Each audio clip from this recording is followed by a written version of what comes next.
Aujourd'hui, je vais me régaler avec un délicieux marmitaco classique au thon, coupé en petits dés, qui fond dans la sauce et qui te donne juste envie de tremper encore et encore du pain. C'est vraiment délicieux!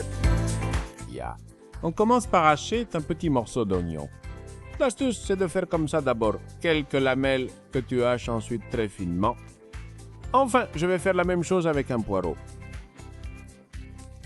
Je le coupe en lamelles, puis je les hache délicatement pour obtenir des petits morceaux bien fins. D'autre part, je prépare 6 ou 7 pommes de terre qui ne sont pas très grosses. Tu vois que je suis en train de les éplucher juste après les avoir lavées. Et ensuite, ce que je vais faire, c'est les casser, pas les couper. C'est-à-dire, on plante le couteau et on arrache. On plante le couteau et on arrache. Comme ça, le bouillon sera bien plus savoureux. On prend une grande casserole, on y verse un bon filet d'huile et on la met à feu moyen ou un peu plus fort. On met le poireau finement haché dedans et on attend qu'il commence à dorer. Une fois que c'est fait, tu ajoutes l'oignon et tu fais la même opération. Tu remues jusqu'à ce qu'il change de couleur et devienne tendre. Los pochando. Donc petit à petit, on laisse cuire ou, comme disent les connaisseurs, on fait suer les légumes. Los pochando. Une fois que c'est prêt, tu ajoutes le poisson, dans mon cas du thon, 2 belles tranches que j'ai coupées en dés pour que ce soit spectaculaire. L'idée, c'est de remuer plusieurs fois et de mélanger de temps en temps jusqu'à ce que tu vois que le poisson a complètement changé de couleur. Quand tu vois que ça a cette allure spectaculaire, retiens-toi de le manger tout de suite. Il reste encore les touches finales. La première touche, ce sera la tomate. Tomate concassée. Directement 2 tasses de tomates mixées pas frites, concassées, c'est-à-dire nature, mais transformées en une sorte de sauce. On ajoute, on mélange un peu et on attend que ça commence à bouillir en couvrant. Si tu veux, tu peux remuer de temps en temps. Tu ajoutes aussi les pommes de terre, voilà, et ensuite on va tout couvrir. Et si tu as remarqué, je n'ai pas ajouté de sel. Pourquoi?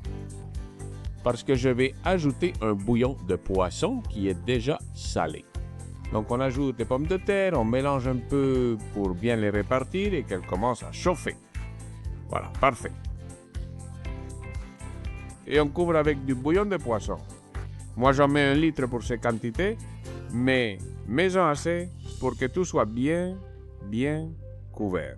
Une fois que c'est prêt, on couvre la casserole et on laisse cuire. Pendant environ 20 petites minutes. Le temps exact, tu le sauras facilement car tu le verras avec les pommes de terre. Si tu vois qu'elles sont tendres, la recette est prête. On couvre et n'oublie pas de remuer de temps en temps comme ça pour que les saveurs dansent à l'intérieur. Quand tu trouves que ça a une bonne tête, prends une petite pomme de terre et essaie de la couper facilement avec une fourchette. Si en la piquant, elle se défait facilement comme ici, la recette est prête. Préviens tout le monde que c'est l'heure de manger et je suis sûr qu'ils vont se régaler. Regarde, la casserole est spectaculaire. Remue un peu avant de servir et apporte une casserole aussi spectaculaire avec un ragoût impressionnant à table. Aujourd'hui, on mange sainement, mais c'est vraiment délicieux et avec cet effet cuillère tellement agréable. Allez, je vais servir une assiette. Regarde-moi, ça me donne vraiment envie. Regarde, quelle merveille, quel petit plat délicieux.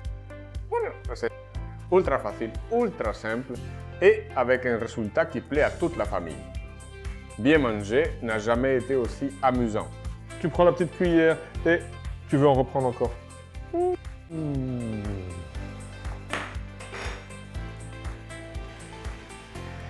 Ce sont ces plats qui te font sourire. J'espère que ça t'a plu et que tu me diras en commentaire quel plat qu'on mange à la cuillère te fait sourire, toi. Gracias! Voyons si on peut ainsi trouver de bonnes idées. En plus, d'où regardes-tu la vidéo? Pour parcourir le monde entier entre gens de bon goût. Merci!